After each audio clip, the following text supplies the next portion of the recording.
Hello everyone, welcome back to my channel. So बच्चों, आज की वीडियो में हम कक्षा छठी की हिंदी विषय की कार्यपत्रक 14 करने वाले हैं, जो कि आपकी 24 अगस्त की वर्कशीट है। सो इस वीडियो को स्टार्ट करने से पहले सभी बच्चे इस वीडियो को लाइक कर दीजिए और इस चैनल को सब्सक्राइब भी कर लीजिए, ताकि आने वाले टाइम में भी आपको ऐसे ही वर्कशीट मिलती रहें। तो चलिए वीडियो को स्टार्ट करते हैं। प्यारे बच्चों, पिछले कार्यपत्रक में हमने कृष्णा सोबती द्वारा लिखा हुआ संस्मरण बचपन का प्रथम भाग पढ़ा, जिसमें हमने लेखिका के बचपन में पहनने वाली पोशाकों के बारे में जाना। चलिए आज हम जानते हैं कि लेखिका अपने बचपन में और क्या क्या करती थी। ठीक है, यानी पिछली वर्कशीट जो आपकी हिंदी की आई थी उसमें आपको बताया गया था कि बचपन जो एक संस्मरण है आपकी हिंदी पाठ्य पुस्तक में, उसमें लेखिका जो है वो कौन कौन सी पोशाक जो है बचपन में पहनती थी। लेकिन आज हम सीखेंगे, यानी इस वर्कशीट में हम देखेंगे कि लेखिका बचपन में और क्या क्या चीज़ें करती थी।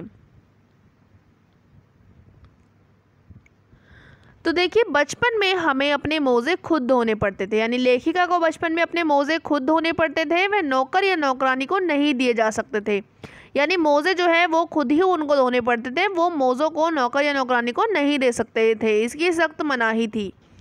हम बच्चे इतवार की सुबह इसी में लगाते। इतवार की सुबह को वो यही काम करते थे, यानी अपने मोज़े जो थे वो उनको धोते थे और धो लेने के बाद अपने अपने जूते पॉलिश करके चमकाते थे। जब जूते कपड़े या ब्रश से रगड़ते तो पॉलिश की चमक उभरने लगती। जब वो अपने जूते पॉलिश करते थे तो जब उसको ब्रश से या कपड़े से रगड़ते थे तो उसकी पॉलिश जो थी वो और ज़्यादा चमकने लग जाती थी। सर्वर, मुझे आज भी याद है कि बूट पॉलिश करना अच्छा लगता है, यानी कि लेखिका को आज भी बूट पॉलिश करना बहुत अच्छा लगता है। हालांकि अब नई किस्म के शू आ चुके हैं, आजकल क्या है नई टाइप के शूज़ आ चुके हैं। कहना होगा कि ये पहले से कहीं ज़्यादा आरामदेह है, यानी अब जो शूज़ आए हैं वो बहुत ज़्यादा आरामदायक होते हैं। हमें नए जूते मिलते हैं, उसके साथ ही छालों का इलाज शुरू हो जाता।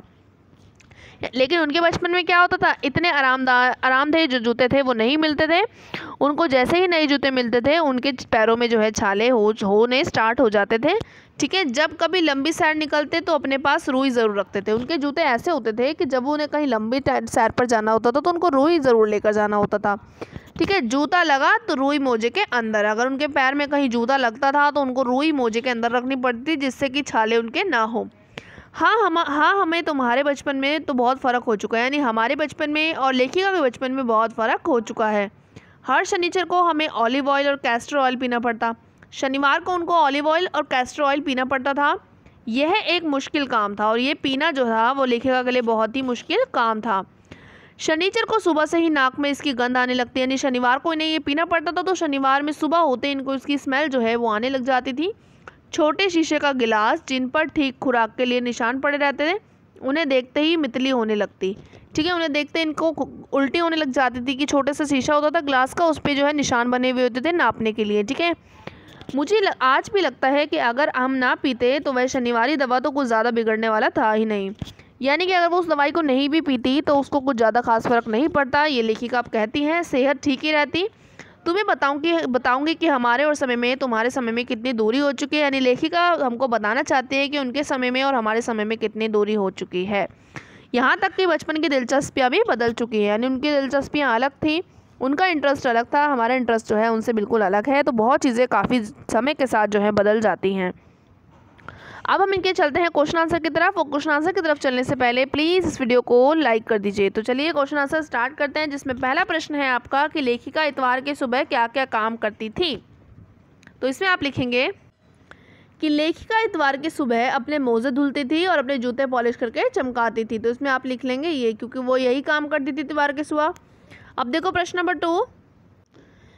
प्रश्न 2 में लिखा है जूता लगा तो रुई मोजे के अंदर, इसका क्या मतलब है। ठीक है, इसका क्या तात्पर्य है। इसका मतलब है कि जूता लगा तो रुई मोजे के अंदर से तात्पर्य है कि नए जूते पैरों में ना लगें, उसके लिए मोजे के अंदर रुई लगा ली जाती थी। तो इसमें आप ये लिख लेंगे। अब बढ़ते हैं प्रश्न नंबर 3 की तरफ। प्रश्न नंबर 3 में आपसे बोला गया है कि ऑलिव ऑयल पीना लेखिका को कैसा लगता था, बताइए। तो इसमें आप लिखेंगे कि लेखिका को ऑलिव ऑयल पीना मुश्किल काम लगता था। शनिचर की सुबह नाक में इसकी गंध आने उनको लगती थी। ठीक है, तो इसमें आप प्रश्न नंबर 3 में लिख लेंगे। अब बढ़ते हैं प्रश्न नंबर 4 की तरफ। प्रश्न नंबर 4 में आपसे बोला है कि लेखिका के समय में छालों का इलाज कब शुरू होता था। तो उन्हें नए जूते मिलते ही उनका छालों का इलाज शुरू हो जाता था। तो इसमें आप ये लिखेंगे। अब बढ़ते हैं प्रश्न नंबर 5 की तरफ। प्रश्न नंबर 5 में आपसे बोला है कि लंबी सैर पर निकलने से पहले लेखिका अपने पास क्या रखती थी? मोजे रखती थी, छतरी रखती थी, रुई रखती थी या सारी चीज़ें रखती थी? तो वो रुई रखती थी, तो इस पर आप टिक लगा लेंगे रुई पर। ठीक है, अब यहाँ पर कुछ साइड में नए शब्द लिखे हुए हैं, उनको पढ़ लेते हैं। शनिचर का मतलब होता है शनिवार, मितली का मतलब होता है उल्टी, और कैस्टर ऑयल का मतलब होता है अरंडी का तेल। ठीक है, तो इस तरीके से कुछ नए शब्द हमने सीखे। अब देखो यहाँ पर एक गतिविधि लिखी हुई है कि आप इतवार की सुबह क्या क्या काम करते हो, उनकी सूची बनाइए। तो आप संडे को क्या क्या करते हो वो आपको लिखना है।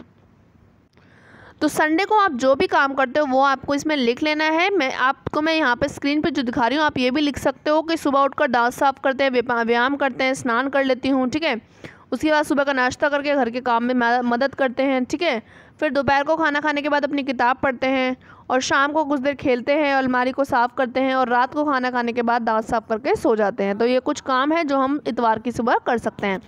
ठीक है, तो इस तरीके से वर्कशीट हो जाती है ख़त्म। जाने से पहले कर देना वीडियो को लाइक। मिलते हैं नेक्स्ट वीडियो में, तब तक के लिए बाय बाय।